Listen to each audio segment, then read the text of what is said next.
One of the inspirations for the story was Nigel Farage's own words on the evening of the Brexit vote. In that time period between 10 p.m. and midnight, when we didn't have any real data about what was happening and before any results came in, he gave an interview to, I think it was the Press Association, in which he talked about his friends in the City of London who had done some big private polling. And for us, this idea that a financial institution or a hedge fund could use private polling to inform their trading decisions was fascinating. We didn't know it existed. And so we sort of set down the path of trying to find out what was going on. And what did you find? Well, the main thing we found was that hedge funds hired some of Britain's best-known polling firms to help them make a profit on one of the biggest currency crashes in history, which happened immediately after the country voted to leave the EU. And how did they do it? Well, part of the reason they could make a profit on this trade was that the financial markets, like many other people, had got this wrong. They miscalculated the likelihood of a leave vote.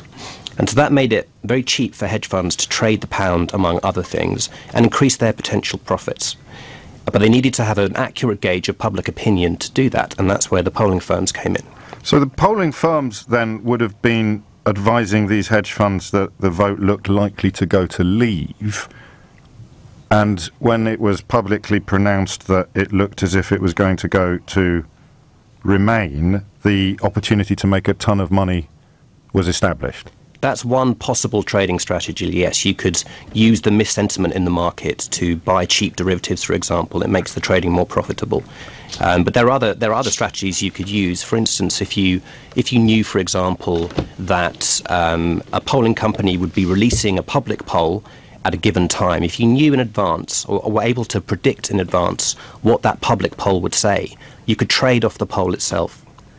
You could know how the market was going to move based on the poll. And pollsters have told you, many of whom, of course, all of whom, I imagine, speak to you confidentially because of confidentiality agreements. They said that they believe Brexit yielded one of the most profitable single days in the history of their industry. Do we have sort of names of institutions or individuals that did clean up? Well, we know, for example, that YouGov charged about $1 million to a single financial institution for its polling operation on the day of Brexit. So I think that gives you an indication of how valuable a day this was for the polling industry as a whole. But I think it also tells you, look, hedge funds aren't stupid. They're not going to pay $1 million for information if it serves them no purpose. So it also tells you how useful this service was to them. You write in the article, one person with questions still to answer is Farage. He twice told the world on election night that Leave had likely lost when he had information suggesting his side had actually won. He also changed his story about who told him what regarding that very valuable piece of information. That's quite a hefty claim. Yeah, I mean, we stand by our reporting on that. I mean, as to why Nigel said what he said on those occasions, you'd have to ask him. In his conversations with us, he said that he was basically depressed about the result, and whatever information he was being given that was appeared to be positive, he just didn't believe it. But we do know that he was getting information from his favourite pollster, who did a very large City of London private exit poll that was one of the most accurate polls that anyone did. This is Damien Lyons-Lowe. This is Survation.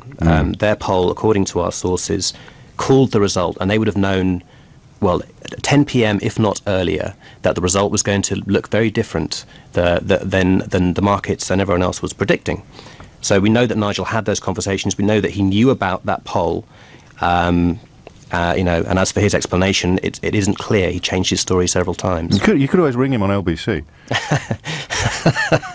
Maybe next time. Maybe next time. And I've seen Robert Peston, the political editor of ITV, former economics editor at BBC, suggesting that this is the sort of story that the Financial Conduct Authority and the Bank of England might want to look into. First of all, would you agree with that? And secondly, why? I mean, what kind of potential transgression have you identified in layman's terms?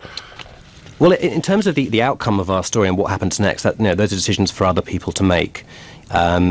One possible outcome is there'll be more scrutiny of polling industry and private polling. Polling companies largely regulate themselves. They have a self-regulatory body called the BPC. In the past, they've faced questions about their impartiality in terms of politics and the accuracy of their surveys.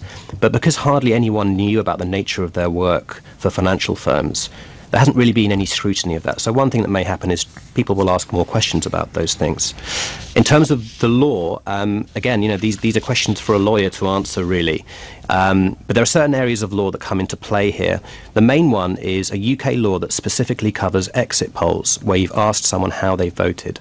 And it's illegal here to publish the result of an exit poll to the general public or any section of the general public before the vote has finished. But there's no way that a hedge fund could be exempt from the description of being a member of the general public, is there? Or well, one legal expert we spoke to called it a grey area. It's an area of law that just simply hasn't been tested. So we just don't know. So watch this space. Perhaps.